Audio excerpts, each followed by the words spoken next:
Hello. Hello. How was your work? Tiresome. Much snow? Yeah. Have you been sleeping? No. No? No. So you're gonna be tired today? Yeah. Yeah.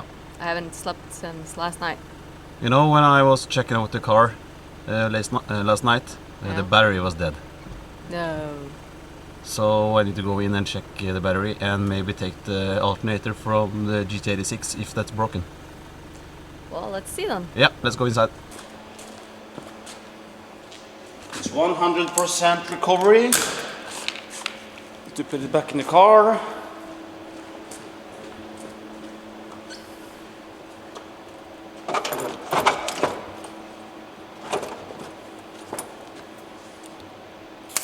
Helsike. Nå er det i hvert fall strøm på det. I'm tired to fix all You're these tired? cars. Yeah, I'm tired to fix all these cars. So when I was driving the car inside yesterday, all things worked perfect. The battery just went shit in a few seconds. I don't understand, really. So I do not hope the alternator is gone. Maybe need to buy a new battery, but it was new last week.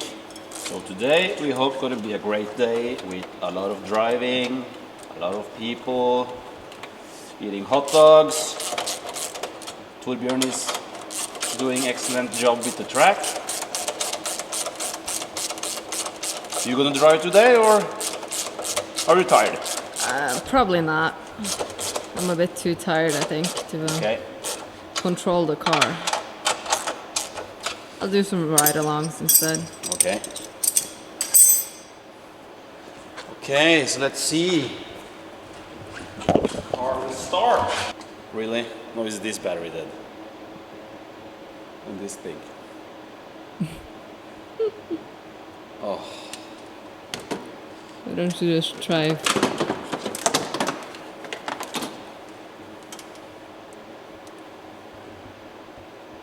13.6 volts, so that's like the new. Let's see if this turn over to 14. If not, the alternator is dead.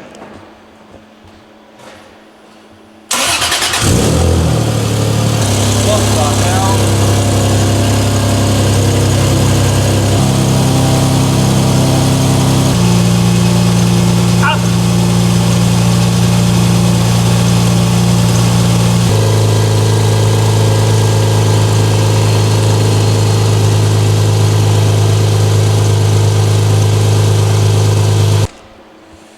Okay, so I went off the course yesterday and filled all the engine bay with snow.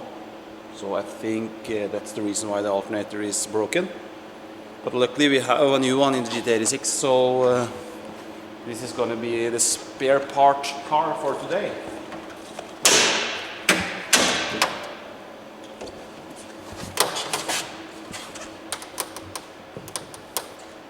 So the alternator in the Supra is from 1994 and this is from 2018, so I think this is going to be better. So let's change and see, and let's go to the track. Okay.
change the alternator?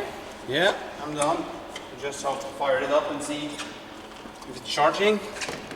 So this needs to show around 14 volt. Okay. Let's start up.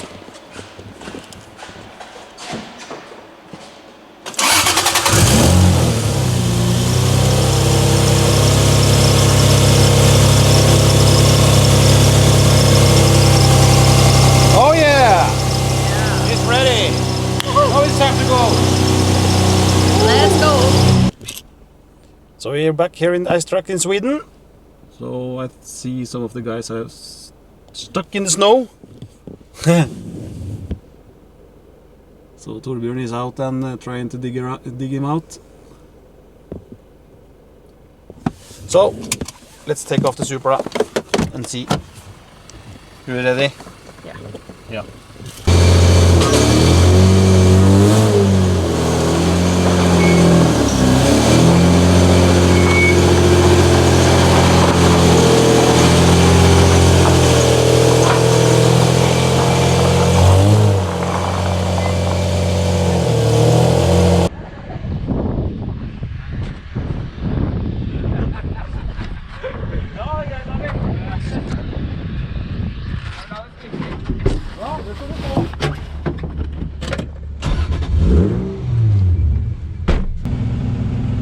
Er du klar?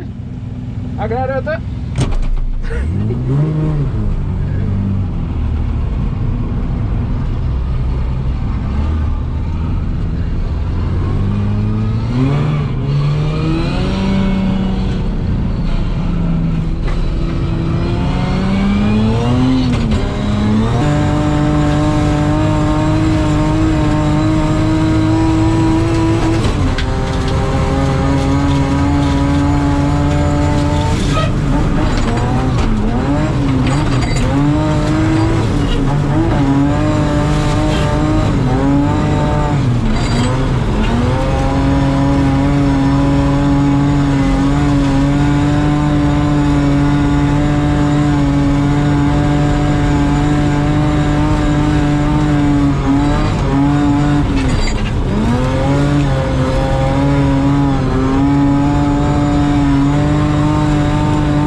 Det var helt rått, ass. Moro! Jeg digget det når du måtte, liksom, etter den lange sletta. Ja, ja, på farta der, ja. Kult! Ja, jeg har mange timer igjen, Tor-Anders. Jeg har mange timer igjen. Jeg synes du er rå, ja, som bygger deg bil og kjøper deg isbil og er med å kjøre. Jeg synes det er konge. Ja. Fy faen, jeg skal trene noe mer. Nå gleder jeg meg til å sitte på med deg når du får med bilen ned nå. Jeg har mange timer til. Da helvete! Men jeg merket hva du mener at han dør ut på trea. Han er veldig rapp på andre. Og så tredje så er den veldig tam. Hvordan er kløtsjene dine? Kløtsjen er jo kløtsjen. Det er jo treplata. Det er treplata. Så den er helt, den ryker ikke.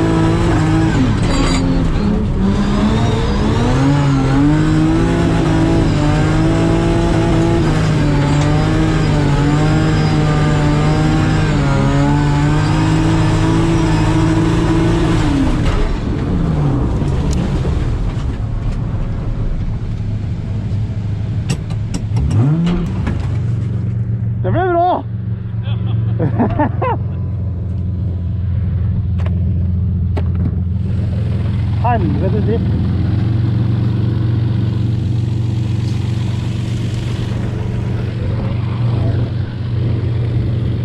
Du har snøsprøyt da? Ja, dessverre så hadde jeg kameraet litt for langt, så jeg ser bare i bakgrunnen. Åja. Kult. Ja, ja.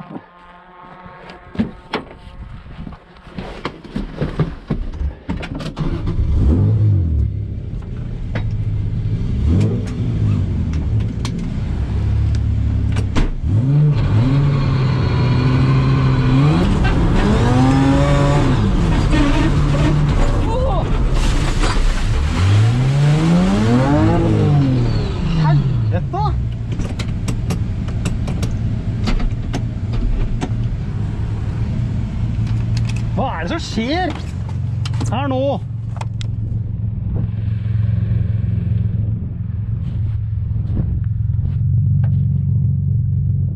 Klarer du å dra meg ut, eller tror du? Kanskje.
Oi.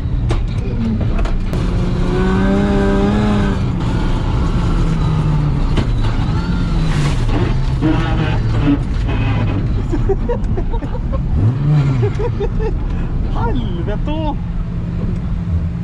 Det er ikke bra det her.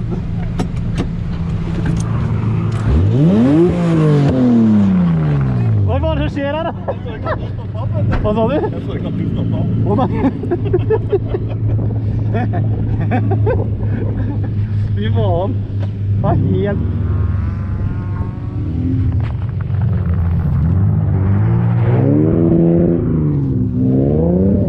Så ikke en dritt. Nei, jeg tenkte nå. Å fy faen, så gjorde jeg også. Hæ? Ja, vi skal gjøre det. Nei, jeg skal se om jeg får unna snøen og radiatoren. Tenker litt bakover.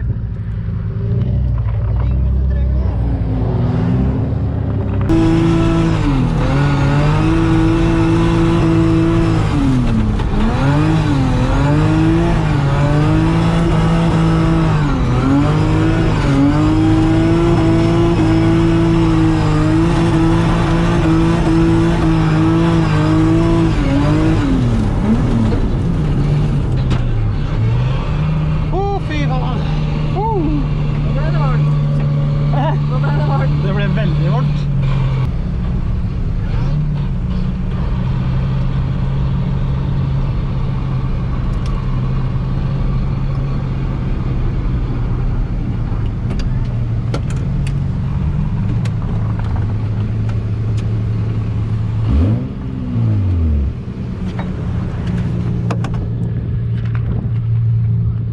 So now I'm finally back home. This day has been amazing. A lot of people. We had a lot of fun on the track. As you can see, I went off the track some few times. That's because I am trying to try out the limits, try the car and try myself. Not so good every time, but it was really fun. Started the day to change the alternator on the car. The car is good shape, everything good, and nothing damaged after all those few crashes, and I can't wait until next time. And thank you all for following me on my YouTube channel. Remember to like the video and subscribe to my channel. I can make sure it's gonna come a lot of more videos of the ice drifting this few weeks, so stay tuned. See you guys next time. Goodbye.